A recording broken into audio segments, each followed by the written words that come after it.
Well, welcome everybody to Authors at Google. We're pleased to present today author, screenwriter, and playwright Lawrence Wright to Google. He's a graduate of Tulane University and the American University in Cairo. His resume is incredibly impressive, so if you will indulge me for a minute. Mr. Wright's career began in journalism with a variety of publications throughout the southern United States, including time as a contributing writer to Rolling Stone. In 1992, he joined the staff of The New Yorker, where he remains, and has published a number of award-winning articles. His seventh book, The Looming Tower, Al-Qaeda, and the Road to 9/11, which hopefully you all have a copy of, is a history of Al-Qaeda and was published to immediate and widespread acclaim, spending 8 weeks on the New York Times bestseller list and has been translated into more than a dozen languages. It was nominated for the National Book Award and won a whole variety of other awards, in particular the Pulitzer Prize. So Mr. Wright, in addition to all of that acclaim, again, I mentioned that's the seventh book. He has 6 other books. He also co-wrote the 1998 movie The Siege, which hopefully some of you saw. I really liked it, with Denzel Washington, Bruce Willis, and Annette Bening. Fits in my genre. And he has also written the Showtime movie Noriega, God's Favorite, as well as a recent play.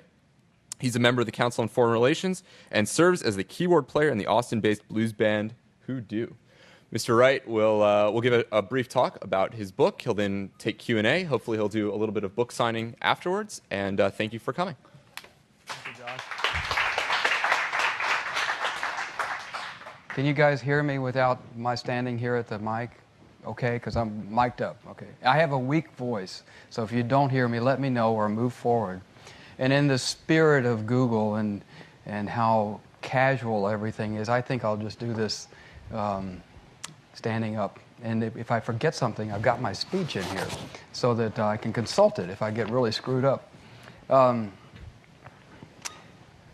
Well, thank you. I came in on the space shuttle today, and I arrived at Google Intergalactic Airport. It's quite a perk you guys have gotten. And I went for a little walk on your walking trail up to the golf course, and it was really beautiful. So it's a wonderful, idyllic spot.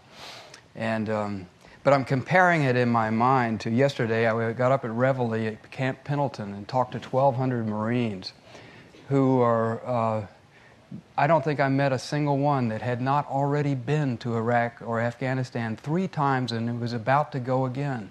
And, you know, I can't shake those guys out of my head. And so some of my remarks will reflect the mood that I still carry away from that. I'm going to talk to you a little bit about Al-Qaeda, who these guys are, where they came from, where they hope to go. 30 years ago, I taught English at the American University in Cairo. And there was a distinguished sociologist there named Ladin Ibrahim, and he was doing a study in the early 70s of the radical young Muslims that were filling up the prisons in Egypt at that time. He wanted to know, who are these guys? And to his surprise, he found that they were ambitious and well-educated young men. They were drawn to the fields of science and engineering, very much like you. He called them model young Egyptians. Then in the 1990s, another man, Mark Sageman, who was a case officer for the CIA during the jihad against the Soviets and is a psychiatrist. There's an unusual combo. Mark decided to do a similar study about the young men who had gone into the Qaeda camps in the early 90s. His studies largely mirror those of Ladin. These were not impoverished social failures. They were, many of them, from intact families. They were middle to upper class. They had not studied in religious schools. Many of them had been educated in Europe or America. There were no obvious mental disorders. Some of them spoke as many as 5 or 6 languages. Interesting to me, many of them weren't even very religious when they joined Al-Qaeda. In other words, they were a lot like us. So what is it? What is it draws these young men into radical Islam? If you go back to Ladin's study of the young radicals in Egypt in the 70s, he found that the thing that they had most in common is that they joined radical Islamic groups when they were going to college. They were mostly from the villages or the rural areas of Egypt, and they were streaming into the university towns, these massive universities in Egypt, in Cairo, Alexandria, Mansoura. They were away from their roots. They were away from their homes, often for the first time in their lives, and it made them more vulnerable, more susceptible to radicalization and recruitment. Sageman found exactly the same thing. The most common element for young men, and they're almost all young men, joining Al-Qaeda is that they are away from their home. 90% of these young men joined the jihad in a country other than the one in which they were reared. And this was just as true for Pakistanis in the UK as it was for Yemeni laborers in Saudi Arabia. The common element was they were away from their roots. And he called this phenomenon displacement. How did I do that? This is not part of my show. Now, the theory of displacement is that, that young men away from their homes file into these radical groups. But look at these recent plots that have taken place in the UK. Last year, the planes operation, where they were going to blow up a dozen American airliners over the Atlantic. Recently, the doctor's plot. These are not, that's me, okay. These are not first-generation immigrants. They are native-born British citizens. They're a second or third generation. So I don't think that that word that Mark Sageman came up with, displacement, really captures what we're talking about. I think a better word would be marginality. Marginality, it means, in my definition of the word, essentially a lack of attachment to the culture that you're a part of, a sense of social impotence. These young men in these plots in the UK did not feel authentically British or authentically Pakistani. They were torn. They were somewhere in between. Let's take the example. I think, well, we're not talking about a clash of civilizations. We're talking about, I think, a clash of identities within a civilization. If you take the example of Belgium, the number one name for a child born today in Belgium is Mohammed. It's not that surprising. It's the number one given name in the whole world now. But if you're of Flemish ancestry, let us say, no doubt you're thinking, where is this going? What's going to happen to my country's precious place in history, our language, our little place in the world? And if you're Muhammad, you're probably thinking, these people don't want me. I'll never be one of them. And maybe Muhammad doesn't speak Arabic. And maybe Muhammad has never been to Morocco. He's lost. There's practically no one in the world as lost as he is. And so it's not surprising that he would go to the mosque, where he would meet other angry and alienated young men just like him, and that for them, Islam would become more than a religion. It would become an identity. Now let me say something briefly about how different it is in this country. We're so blessed with our Arab and Muslim community by comparison with Europe. The average American Muslim makes about the average American wage, is just as likely to be rich or poor as the average American is as likely to go to college or graduate school as the average American, is far less likely to go to prison. Compare that to the situation in Europe, where you have these impoverished Muslim communities on the outskirts of these affluent cities. Look at France, where about 10% of the population is Muslim. 50% of the prisoners are. What a stark measure of the degree of alienation and marginality in that society. So we're much, much more blessed. A few years ago, I was having iftar with a group of radical Islamists in Birmingham, England. Iftar is the meal you take to break the fast at the end of the day in the month of Ramadan. And one of my companions at the meal said that he supported the kidnapping and beheading of aid workers in Iraq. Some of you may remember Margaret Hassan, who was the director of Iraqi Care International. She had just been kidnapped in Baghdad and was still alive at the time. And I looked around and I thought, this guy's dangerous. And we have people like him in this country. But as I looked around the room, I saw these nodding heads. And I thought, that's what's really dangerous, are those nodding heads. Because they surround this individual with a community of approval. And they allow him to think these thoughts and maybe act on them and recruit others to his cause. That's what we haven't had in this country until now.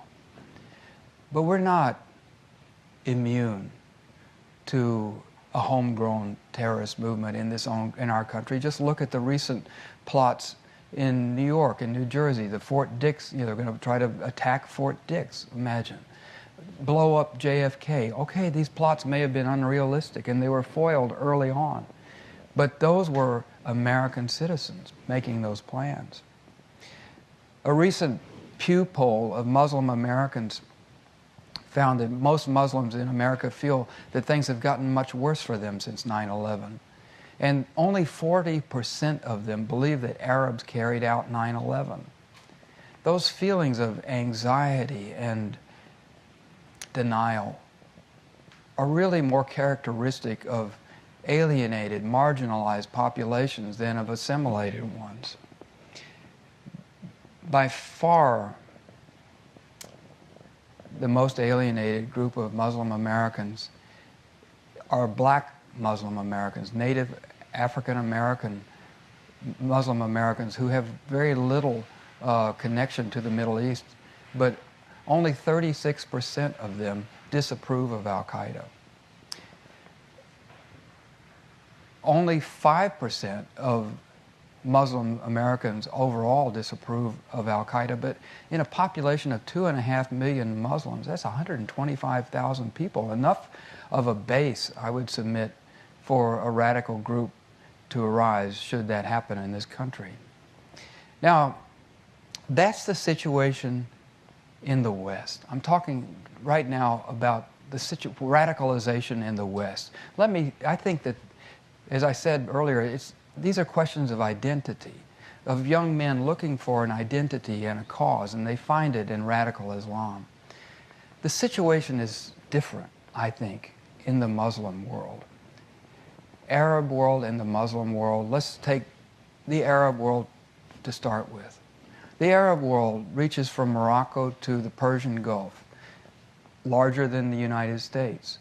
There are 300 million Arabs. About the same number there are Americans. Now, if you took oil out of the Arab economies, and only a few of the 22 Arab countries actually produce an appreciable amount of oil, the 300 million Arabs produce less for export than the 5 million Finns, essentially less than the Nokia telephone company, which is the main export of Finland. This is the little Nokia I carried around with me when I was in Saudi Arabia. You see what an antique it is. The Saudis wouldn't let me in as a journalist. After 9/11, I spent a year and a half appealing for a visa, and finally it became obvious that they were never going to let me in as a reporter, so I took a job. I became an expat worker, and it was the best piece of bad luck, because the job I got was teaching young reporters at a newspaper in Jeddah, Osama bin Laden's hometown. And instead of sitting in a hotel, making calls, trying to get appointments, I had an apartment, I had a car, I had a job I had to go to every day, and I had all these wonderful young reporters who were teaching me so much more about their society than I could ever have learned on my own. But I often thought that this one product outweighs the industrial output of the entire Arab world. Now, let's expand the pool to talk about the Muslim world. There are 1.3, 1.4 billion Muslims in the world. They're 1/5 of the world's population. They're 1/2 of the world's poor. Their preponderance of the Muslims live in the 57 countries that are members of the Organization of the Islamic Conference. The gross national product of those 57 countries is less than that of Germany. I want to go back to the Arabs for a moment because I forgot another statistic. I had taken oil out of those economies, remember that? Let's put oil back into the Arab economies. If you do that, the gross national product of those 22 Arab countries is less than half of your state of California. So we're starting from the fact that these are barren economies that offer their young people very little to look forward to. They don't give them very much hope. They don't have the jobs. They oftentimes can turn out students by the million, but then when they come out, they have no place to go. Now, I want to talk about some other factors that I think contribute to radicalization, but they're not as easy to quantify as economic ones. One is civil society. What is civil society?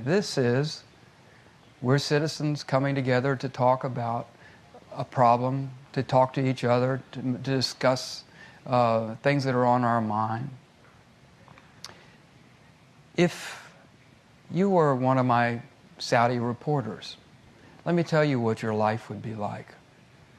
There are no movies, no theaters, no plays, no nightclubs, no music, very few parks or museums. There's no dating. Women can't drive. There's no political life. There's no political parties, no unions. That entire space of life that we call civil society simply doesn't exist. There's nothing between the government and the mosque except shopping. Recently in Jeddah, a new IKEA furniture store opened its doors, and it was such a thrilling event that 15,000 people showed up. 2 were trampled to death. Imagine how you would feel in such a society, how bored, how frustrated, how hopeless, how depressed. And all my reporters were depressed. They would bite their fingernails down to the nubs. Their legs jiggled out of nervousness. They couldn't sleep at night. One of my reporters did a story about a study of depression that was done at King Abdulaziz University, where bin Laden studied management. Of the 2,000 students surveyed, 65% of the boys and 72% of the girls showed symptoms of depression. 7% of the girls, Muslim girls, in a strict Muslim country, admitted that they had attempted suicide. Another factor, difficult to quantify, profoundly important, I think, and it varies across Arab and Muslim countries. I don't want to aggregate them all, but I'll tell you the experience in Saudi Arabia. This meeting wouldn't happen because the women wouldn't be here. Women and men are strictly segregated. Men grow up without the company and the solace of female companionship. They're untrained. They haven't spent their adolescence molding their behavior around pleasing girls, which is a lot of what civilization really is. It's not so easy to be a terrorist if your girlfriend won't let you. So, all of these factors play in to the radicalization of the Muslim world. Now, there's one other factor that I'd like to talk about that is even more difficult to quantify, but is profoundly important. Some of you may have seen bin Laden's videotape last week. Actually, there were 2, but let's talk about the first one. He calls it the solution. And his solution is that you all convert to Islam. But in there, he uses the word humiliation. It's one of the most common words in his vocabulary. Now, many Muslim men have been humiliated. I mean, physically humiliated. Take the example of Ayman al-Zawahiri, the number 2 man in Al-Qaeda, a doctor, a surgeon from a distinguished family in an exclusive suburb of Cairo. After 1981, he was picked up after the Sadat assassination and thrown into prison along with hundreds of other radical Islamists and brutally tortured, locked in a cage with starving wild dogs. When he came out, he had an appetite for carnage that is something that sets Al-Qaeda apart from any other terrorist organization. Most terrorist groups are theatrical in nature, and I'm not saying Al-Qaeda is not theatrical. It's the most theatrical of any terrorist group in history. But no other terrorist group had the desire to kill as many people as possible, which is what Al-Qaeda hopes to do. And I think it was born in the humiliation of those Egyptian prisons, because Al-Qaeda is really an Egyptian organization with a Saudi head. But bin Laden, rich, young, charismatic, from one of the finest families in the kingdom, he was never humiliated. So why does he use this word? And why does it resonate so powerfully to millions of young Muslims who feel humiliated? I think he's speaking to a sense of cultural loss that every Muslim knows. Once there was only one great superpower, and it was Islam. It reached from Arabia to Spain to southern China. You can date the moment that Islam began its long retreat and this sullen isolation it finds itself in now, ironically enough, to September 11th, 1683. Which is the date the King of Poland arrived to relieve the Ottoman siege of Vienna, and turning back the furthest advance of Muslim armies in Europe. That's the moment the tide turned. This sense of cultural loss, historical retreat, is augmented by images of Muslims under siege in Lebanon, in Palestine, in Iraq. I watched the war in Iraq on Fox and Al Jazeera, 2 rather similar news organizations. And each had a particular narrative that they were trying to tell. On Fox, it was America's liberation of the oppressed Iraqi people. On Al Jazeera, it was the continuing humiliation of the Arabs. There were countless shots of surrendering Iraqi troops shuffling. You remember this scene? There was one scene that I saw first on CNN. You may have seen it too. It was of a pair of U.S. Marines who were knocking on the door of a house that they intended to search. And a retired American general on CNN was commenting to the television audience about the proper way in which the soldiers were conducting the search. He says, notice their stance on either side of the door as the father is made to bring out his wife and children.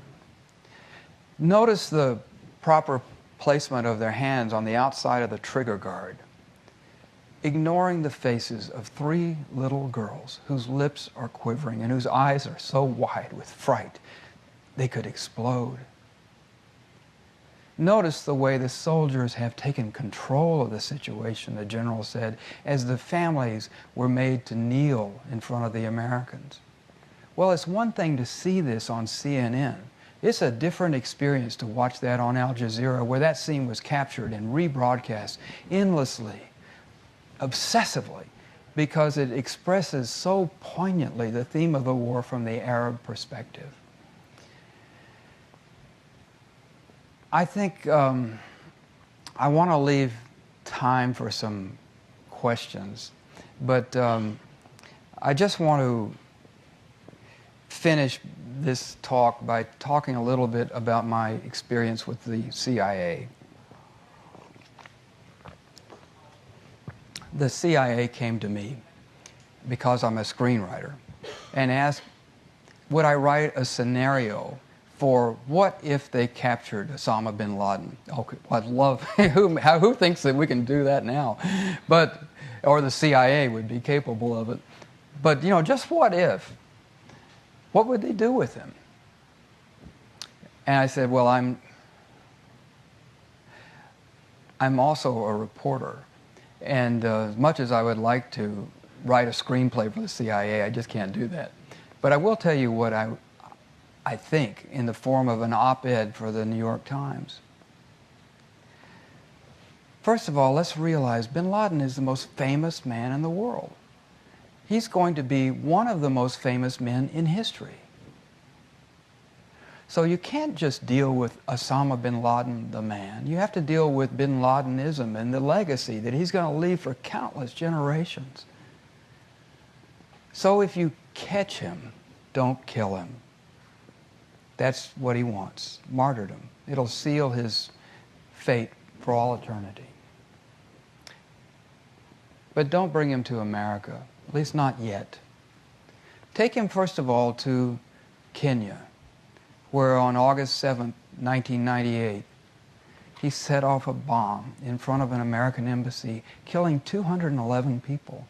More than 150 people were blinded by the flying glass. Let him sit in a courtroom in Nairobi and tell 150 blind Africans that he was just striking at a symbol of American power. Then you could take him to Tanzania, where on the same day he set off another bomb in front of another American embassy, killing 11 people, all of them Muslims. Al-Qaeda excuses that because it was Friday, and good Muslims would be in the mosque. I think that would be an excellent venue to ask, what is a good Muslim? Then you can bring him to America. Let him answer for the death of 19 American sailors on the USS Cole and the 3,000 Americans who died on 9/11.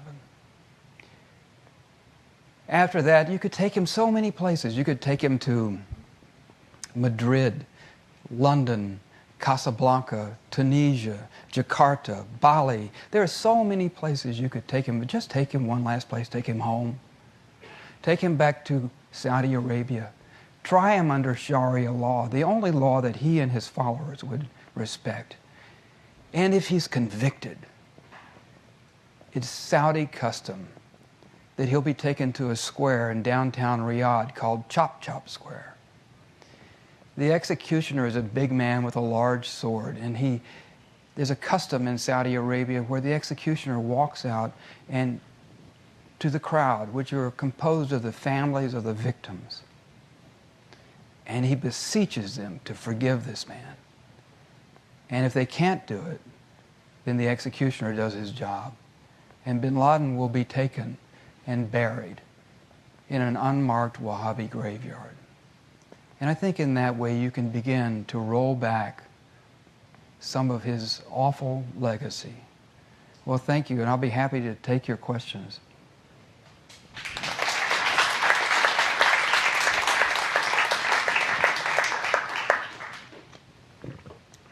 I'll call on you if you don't raise your hands. There you go. So, the topic of the day. Please use the microphone. Oh, Sorry. I'll let you go first. all right. So I was wondering, well, first I'd like to say thank you for coming here. I read your book a while ago and found it very convincing. I was wondering what you thought of Osama bin Laden's latest video compared to his previous ones, because it seemed very different in tone and frankly just bizarre. He seemed to be trying to convince people to turn against democracy, capitalism, and everything, rather than his previous goals of freedom for Palestine and getting the U.S. out of the Middle East. So what's going on there? I think that I appreciate you asking me that question. It used to be that Al-Qaeda had a political agenda. Mainly it was to get the American troops out of Saudi Arabia, the Holy Land. And that was achieved in March of 2003. The Bush administration announced they were withdrawing their troops from Saudi Arabia. The very next month, Al-Qaeda began its assault on the Western housing compounds. if you listen to bin Laden, you know, for instance, in that videotape, he complained for the second time that I know of that the U.S. had not signed the Kyoto Treaty. Has anybody ever heard of Al-Qaeda's environmental policy? I mean, this is an organization. We have thousands and thousands of pages of internal Al-Qaeda documents. You can go online, you can Google them, the Harmony documents. And many of them have been translated into English. There's the Al-Qaeda Constitution. There's the Al-Qaeda employment contract, which is, you know, at the time, you had monthly salary, you had free health care, you had a month-long paid vacation. It was a good job for a lot of these guys.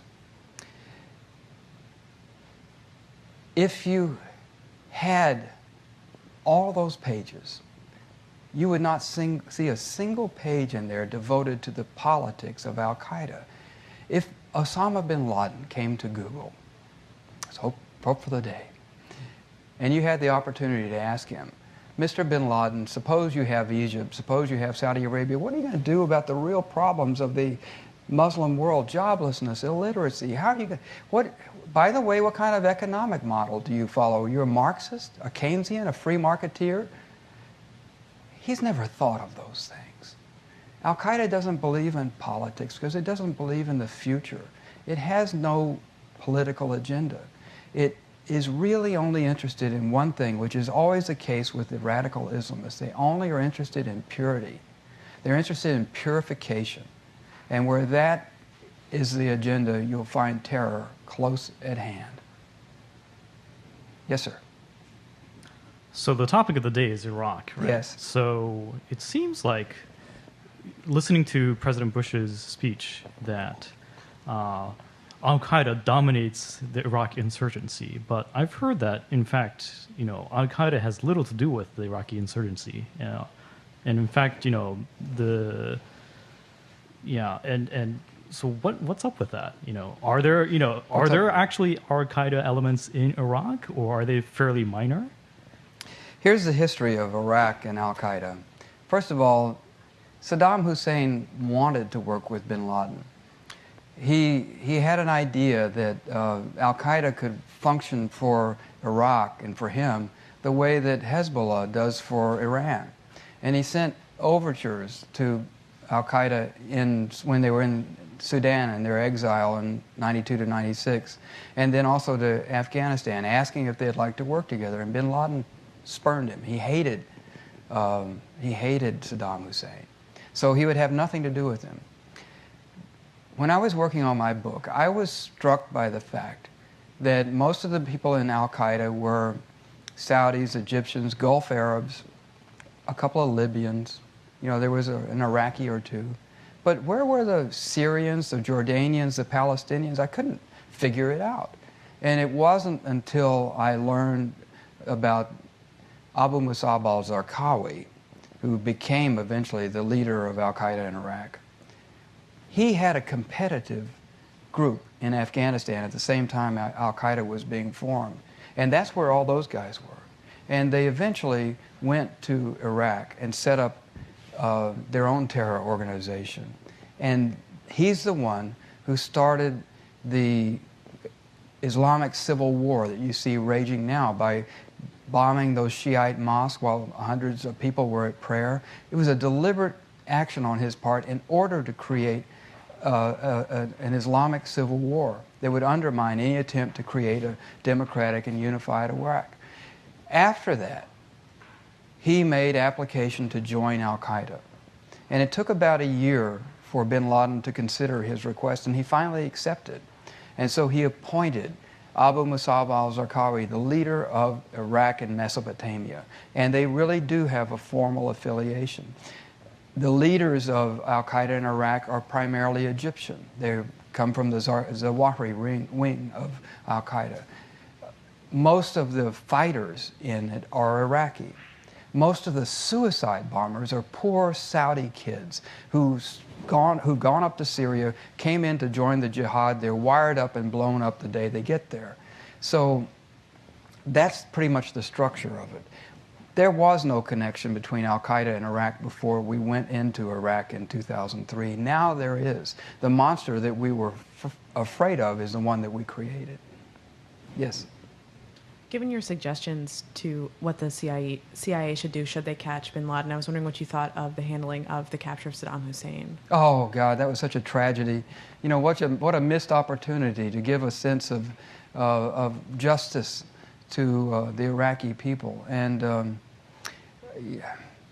you know, nobody asked me for my scenario on what we do to catch Saddam Hussein, but it would have, you know, I wanted the Iraqi people to have the opportunity to try them themselves. It's just that it got to be such an expression of the partisan hatred that is so typical of that country right now. Yes, ma'am. Hi.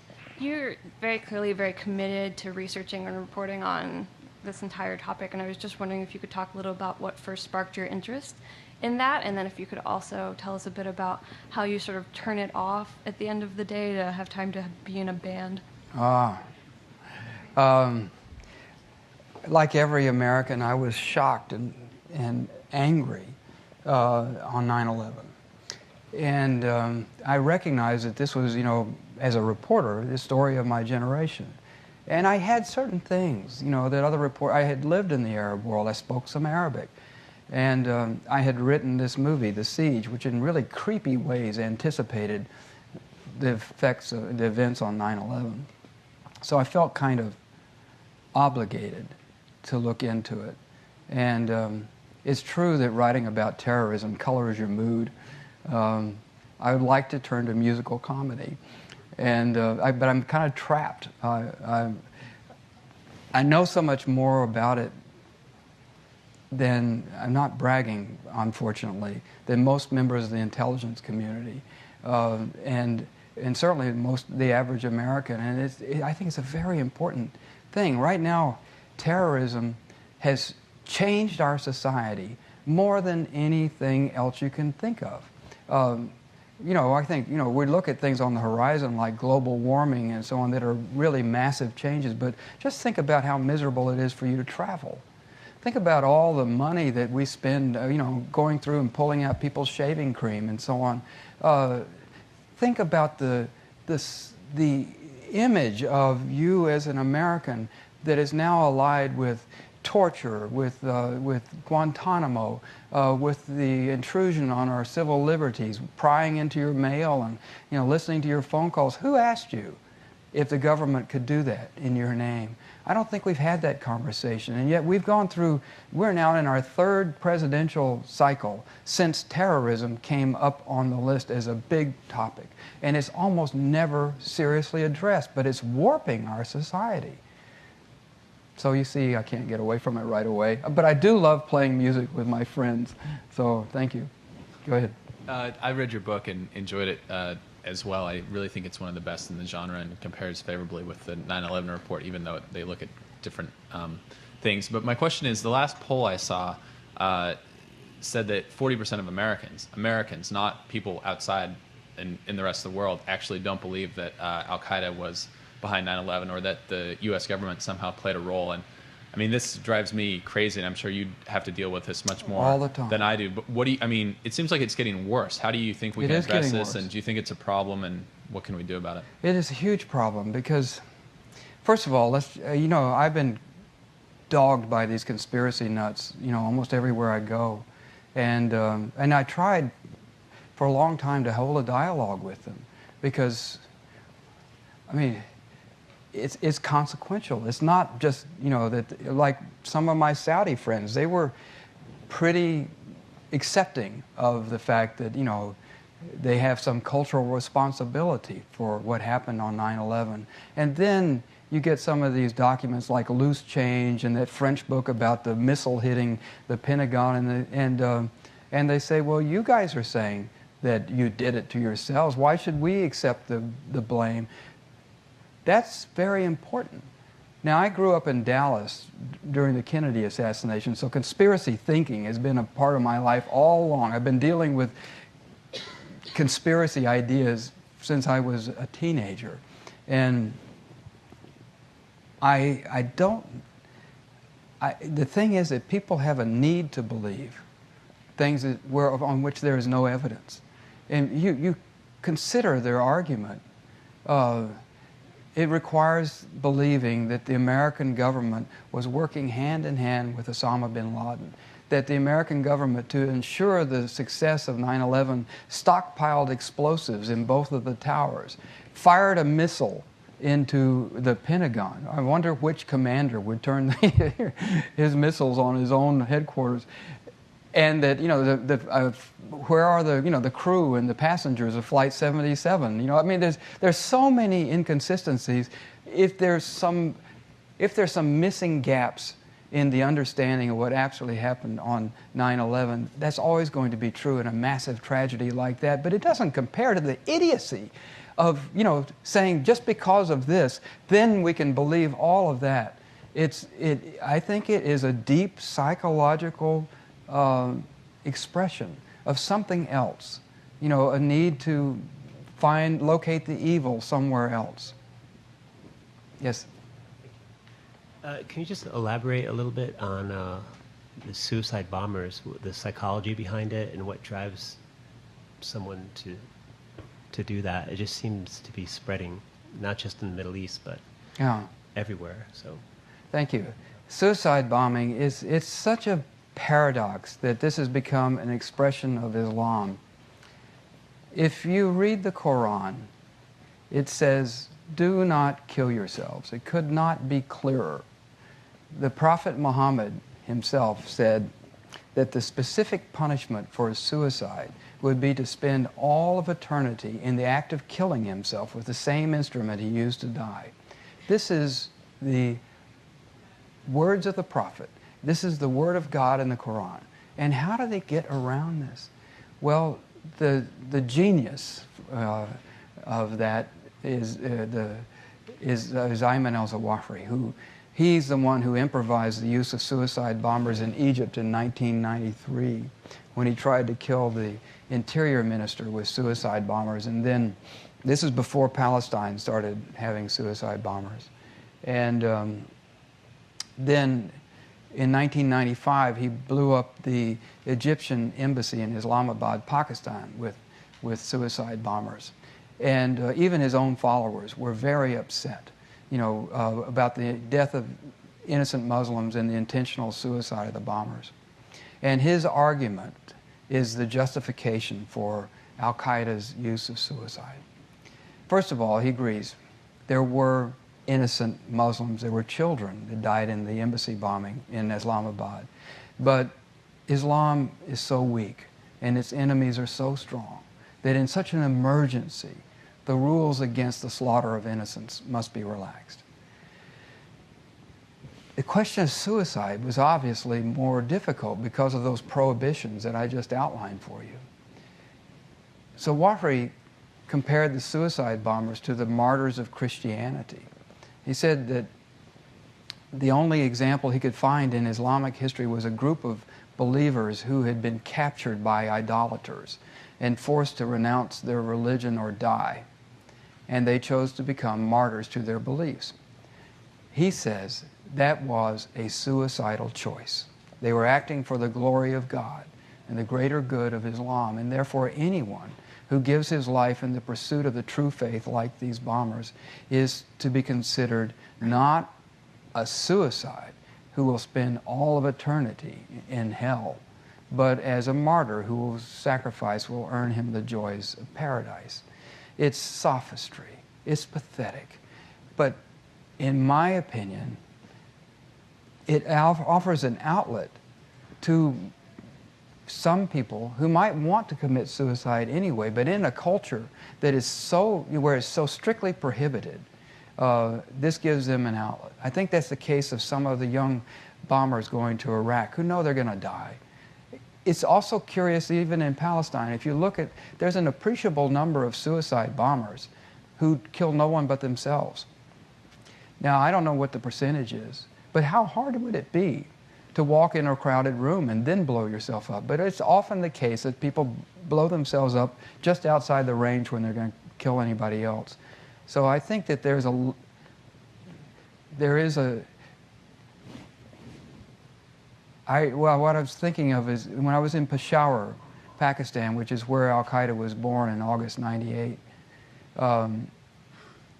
I went met a Pakistani reporter named Rahimullah Yousafzai, and he said he was covering the jihad against the Soviets in the '80s, and he came upon an encampment of these Arab fighters in white tents on an open field. First of all, the Arabs contributed nothing to the jihad against the Soviets. They were a negligible force, never more than 3,000 of them who went to fight the Soviets, and only a few hundred ever got in battle. It's just bin Laden's genius for myth-making that has elevated them into this, the slayer of the Soviet Union. But Rahimullah comes upon this group of fighters in white tents on an open field, and he says, "What are you thinking? The Soviet Air Force can easily see you. You'll be wiped out." And one of the Arabs responded by saying, "But we came to die." And I have talked to dozens of these jihadi veterans, and they'll always tell you it was death that summoned them to fight in Afghanistan, not victory. They never expected to win. They went to die. They went to become martyrs. And that's the soil in which Al-Qaeda was planted. Al-Qaeda offers these young men who oftentimes will never have a way of having a fulfilled and purposeful life. It offers them a purposeful death. Yeah. So you made it clear feelings about the wackier conspiracy theories about explosives at the Trade Center and so on, but to call it gentler theories, I wouldn't think of as conspiracy necessarily, but say John O'Neill and his frustration with progress of the investigation is, can you say a little bit about the things that others might feel are a little conspiratorial or like suppressed investigation, or is there anything there that you do give credence to in the story? There was a conspiracy, and it was in the CIA. And this is one of the things that I have never gotten out of my system. One of the heroes of my book is Ali Soufan. In October of 2000, when the Cole was bombed, he was one of 8 Arabic-speaking agents in the FBI. There are 6 now.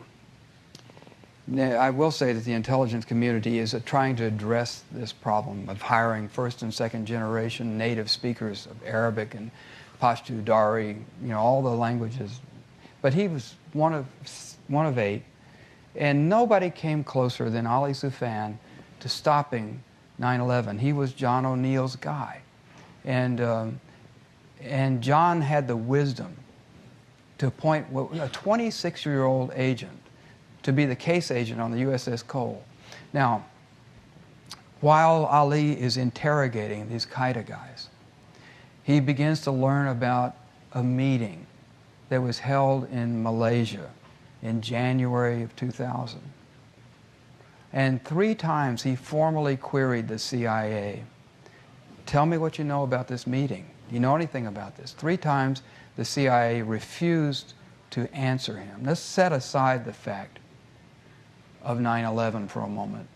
He was investigating the death of 19 American sailors, and the CIA refused to answer him. They were essentially obstructing justice.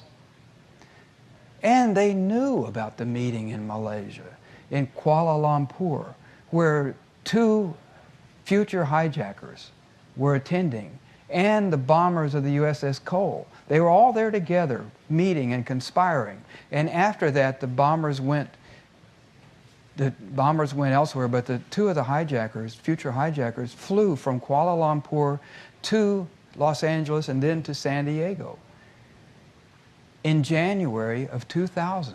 And in March of 2000, the CIA learned that Al-Qaeda was in America. 18 months before 9/11. And they refused to tell the FBI, they refused to tell John O'Neill, they refused to tell Ali Soufan, who directly, formally, from a letter from the director of the FBI to the director of the CIA, what do you know about this? They refused. And I tried everything I could to talk to the guys in the CIA who had done that. And the CIA stonewalled me. And And they told me I was barking up the wrong tree and da-da-da-da. And I knew after my book came out that the Inspector General of the CIA had done a report about the CIA and its culpability in that. And I was calling for that report to be released to the public, and it was about 2 months ago. And it turns out I was wrong. It wasn't a handful of guys in the CIA. 50 to 60 analysts inside the CIA knew that Al-Qaeda was in America in March of 2000, and they failed to tell the FBI, which had all the authority it needed to, because these guys would be subsumed by the bin Laden indictment. They could follow them, they could clone their computers, they could tap their phones. They didn't have to do anything illegal. Everything they needed, they had except the knowledge that Al-Qaeda was in America, and the CIA refused to tell them. Yeah. So I have a question about the statements you made earlier about, the Arabic world not being civilized.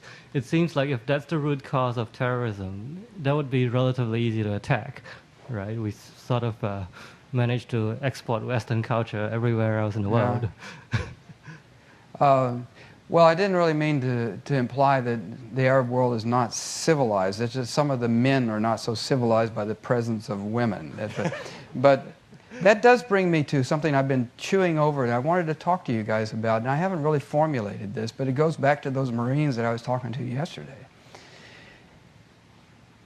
A week ago, I was in Washington and I was talking to the head of the Defense Intelligence Agency, James Clapper, General Clapper.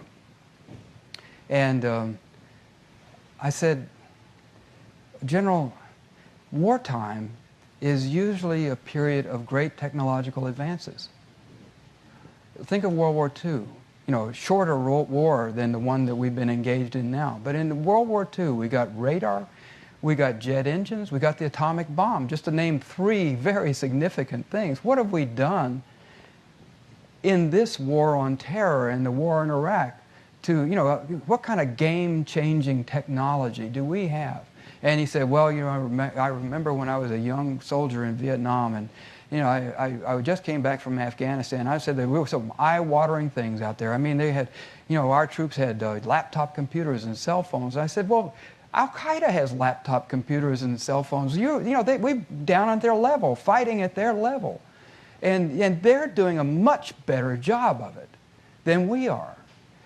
And the reason I bring this up is that our government has failed to provide the kind of technological advances that would help us win this war on terror.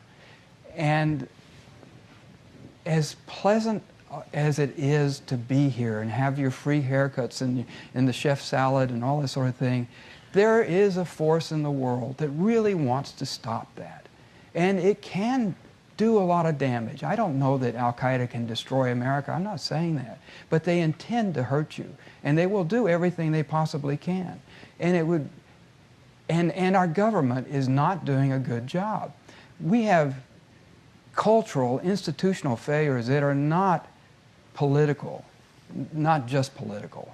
I mean, if you look at the failure of the Army after our invasion in Iraq, if you look at the failure of our intelligence community to appreciate the threat that Al-Qaeda posed, if you look at the failure of Homeland Security after Katrina, that's not just politics, that's social.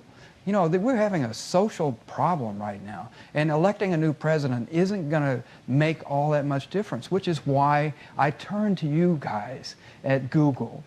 I think I would like to plant the idea in your mind that there are things that you can perhaps do that the government is not capable of thinking about. It doesn't have the expertise to think about. One thing I think of, the despair that is so evident in the Muslim world, which I think jobs and transparency, which is the essence of Google, accountability, Muslim outreach, all of those things you can do, but also technological fixes. If your mind is fit that way, think about those Marines that are going to go be out there fighting for you. And think about the threat that you really do face that doesn't seem like it's present right now, but really is. think about those things and what kind of things you can do here. Thanks. Hi. I was wondering if you could expand on the sort of the psychological environment that you talked about at the beginning, because while the things you discussed seemed like they were powerful elements, they didn't quite seem sufficient.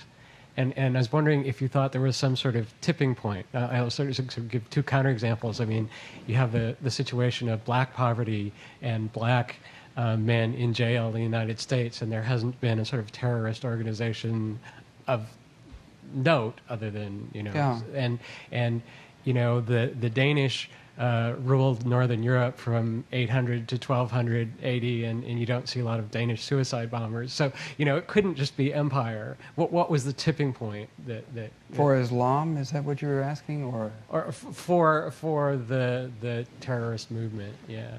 The tipping point. I think the tipping point was really in 1990 when Saddam Hussein invaded Kuwait, and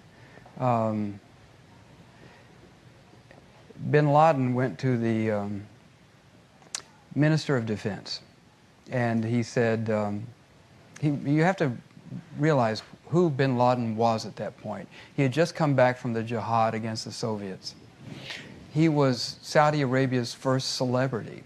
Now, in Saudi Arabia, there's a royal family and there's everybody else. In Saudi Arabia, the streets are named after the royal family, the universities, the hospitals, everything. They not only own the country, they hoard all the glory. And here comes Osama bin Laden. He's rich, he's young, he's charismatic, he's ambitious, he's got a small army at his command. There's never been anybody like him in Saudi Arabia. He's a celebrity, but he's not royal. He didn't fit anywhere. It made him an awkward person to deal with. And he went into the Minister of Defense, and he said, after Saddam invades Kuwait and masses troops on the Saudi border, I'll defend the kingdom with Al-Qaeda, which must have been about 200 guys, along with 100,000 unemployed Saudi youth and the earth-moving equipment of my daddy's construction company. And the Minister of Defense laughed him out of the office. I mean, they were facing a 1 million-man Iraqi army with one of the largest tank corps in the world. That was a psychologically humiliating moment for Osama bin Laden. Now, think about the level of delusion in that young man who thought that he could walk into the Minister of Defense. Really, come on. You've got Al-Qaeda, you have been a negligible force in Afghanistan. He himself was a pathetic leader in combat. He actually gave up his military command over Al-Qaeda. He's got a couple hundred guys, and he's going to defend the kingdom of Saudi Arabia. It's breathtaking to think about, isn't it? So when the Saudis turned to America and coalition forces instead, the only sensible alternative, this really inflamed him, because every Muslim knows that on his deathbed, the Prophet Muhammad said, "Let there be no two religions in Arabia." And in the mind of strict Wahhabis like bin Laden, that means the whole Arabian Peninsula has to be wiped clean of non-Muslims. And so when you have 500,000 Christians and Jews, and even worse, women, coming in to defend the Holy Land, it was really galling. That, I think, was the moment when he really turned. Listen, guys, you've been great. I've had a wonderful time talking to you, and I can't tell you how thrilled I am to finally be at Google World Headquarters. So, thanks for your time.